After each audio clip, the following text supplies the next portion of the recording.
All right. So this is Dr. John Jack Tiani, and I want to talk about demystifying certain key features of Excel in this series. Today we're going to look at vLookup. Many students have questions about how and when to use vLookup, and I want to spend literally 5 minutes or so, few minutes, talking about it at this time. So let me share my Excel screen.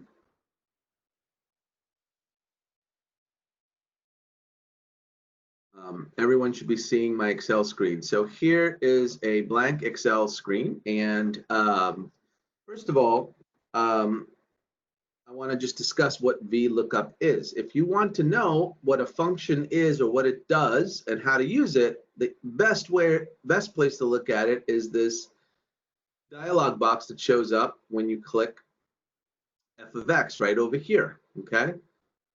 And you have a list of functions, and I can search for vLookup. Okay. Now, if I just search for lookup, I can get many lookups here. There's a bunch of different lookups. There's a standard lookup. There's an H lookup for horizontal. Vertical lookup is vLookup, which is by far the most heavily used. X lookup function, match, and X match. So these are all lookup-oriented functions where you look up a value from another part of the table.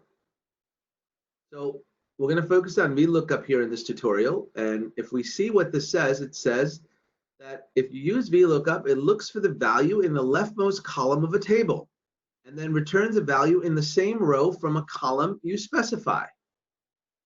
By default, the table must be in ascending order. So let's just look at grading, right? If I have students, if I type now, let me just get rid of this, and I'm going to type in student, okay, student name and score, all right? Let's say I want to do student name and score. And I have, you know, Anthony, Rachel, Sheena, Abdul, Charlie, you know, and so on, right? Don't worry, these are not your scores. I'm just using hypothetical scores, right? So if Anthony has, let's say, a 70 score, okay? And this student here has, Rachel has an 80, and Sheena has a 90. Sheena, I know you like to get an A, so I'm going to give you 95. Abdul, 95. No, Abdul, I just need to make the data differently. Sorry, Abdul, I'm going to fail you for a second. You're certainly not failing, but you are failing as far as this example is concerned. And then Charlie, you're going to get a 75, okay? So let's say these are the sample scores, and I want to add another column here that shows, oh, you know, whether the students have the grade that the student is getting, okay?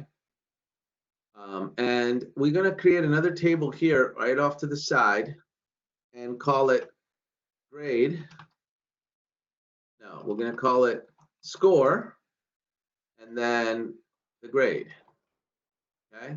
So if the score is, you know, 0, 10, 20, 30, 40, 50, 60, 70, 80, 90, 100, right? We can say that anybody between 0 and 10 will get a failing grade. Now, obviously, this is the same all the way up to 60 to 70, right? Between 70 and 80, we're going to have, we will be giving a C. Between 80 and 90, we're going to be giving a B. And between 90 and 100, we're going to be giving an A. This is just sample, okay? This is not the actual rubric that we're using for this course, but this is just a sample. Let's just say that's my table, okay? I want to calculate the grade, and let's just add some more students, right? It'll pretend we have more students here. So we're going to just multiply these students. All right, down the list, right? I got tons of students, right? I can't calculate everybody's grade manually. So let's just talk about and pretend these names are different. It doesn't matter, okay? So we got a list of people here, and I want to calculate the grade. I'm going to center this so you can see it nicely, okay? And then I use a vLookup. I do a vLookup, and I open paren, and you can see it says, what is the lookup value? Well, the lookup value is this score, right? And what's the table array? The table array is this table. Okay, if I select this table, it automatically puts the table array.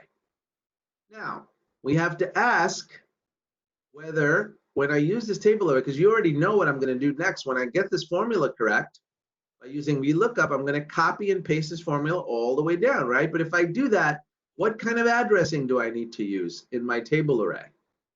Well, in my table array, I need to use the relative addressing, right? That we discussed, okay, with the dollar signs. That means that this table is fixed.